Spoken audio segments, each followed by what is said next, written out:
मानव जब से पृथ्वी पर आया है, सभ्यता के विकास के साथ साथ उसने अपने उद्देश्यों की पूर्ति के लिए प्रकृति के साथ खिलवाड़ करना शुरू कर दिया। पशु पक्षी, पर्वत, पहाड़, मैदान, नदी सभी का उपयोग करके अपने जीवन को उन्नत बनाया और प्रकृति के ऊपर पड़ने वाले नकारात्मक प्रभाव पर ध्यान नहीं दिया। पर संयुक्त राष्ट्र संघ ने प्रकृति की सुरक्षा और लोगों को इसके बारे में जागरूक करने के लिए 5 जून 1972 को विश्व पर्यावरण दिवस मनाने की नींव रखी, जिसे मनाने का मुख्य उद्देश्य लोगों को पर्यावरण की सुरक्षा के लिए जागरूक और प्रोत्साहित करना है। तब से प्रतिवर्ष 5 जून को विश्व पर्यावरण दिवस के रूप में मनाया जाता है। पर 2020 का विश्व पर्यावरण दिवस कुछ अलग ढंग से मनाया जा रहा है। जहां कोरोना और लॉकडाउन की वजह से देश दुनिया परेशान है, वहीं इसकी वजह से प्रकृति को बहुत ज़्यादा फायदा हुआ है। जो पशु पक्षी लुप्त होने की कगार पर आ गए थे, उन्हें पुनः देखा जा सकता है। नदियों का पानी स्वच्छ हो गया है। वहीं नदियों में रहने वाले जीव जंतु प्रकृति के सुंदर दृश्यों का आनंद उठा रहे हैं। विश्व पर्यावरण दिवस प्रत्येक वर्ष एक थीम के तहत आयोजित किया जाता है। इस वर्ष की थीम प्रकृति के लिए समय है।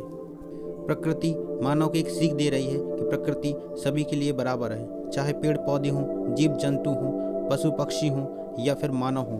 प्रकृति सभी के लिए बराबर है। अगर मानव को अपना अस्तित्व बना के रखना है तो उसे प्रकृति की सुरक्षा के लिए ध्यान देना ही होगा, क्योंकि प्रकृति ही सभी को पालती है, पोषती है और सभी के बीच सामंजस्य बना के रखती है। यदि आप अपने पर्यावरण को बचाना चाहते हैं और अपना जीवन सुखद बनाना चाहते हैं तो आपको कुछ उपाय करने चाहिए, जो कि इस प्रकार हैं। वर्ष में कम से कम एक पौधा लगाएं, क्योंकि पौधा बड़ा बनकर पेड़ होता है और एक पेड़ 10 पुत्रों के बराबर होता है। तालाब, नदी को दूषित ना करें और ना ही इसके जल का दुरुपयोग करें, क्योंकि जिस पानी का आप दुरुपयोग कर देते हैं उसी पानी के लिए कई लोग तरसते रहते हैं। बिजली का अनावश्यक प्रयोग ना करें। कूड़ा करकट को डस्टबिन में फेंकें और दूसरों को इसी प्रकार करने के लिए प्रेरित करें। पॉलीथीन का उपयोग बंद करें और उसके स्थान पर ऐसा विकल्प अपनाएं जिससे कि प्रदूषण कम से कम हो। पशु पक्षियों के प्रति दया भाव रखें, क्योंकि हमारी तरह वे भी प्रकृति का हिस्सा हैं।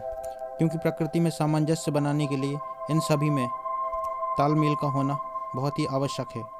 दोस्तों, प्रकृति है तो हम हैं। इसकी सुरक्षा ही हमारे जीवन का आधार है। इसलिए प्रकृति से खिलवाड़ मत करें, इसकी सुरक्षा करें।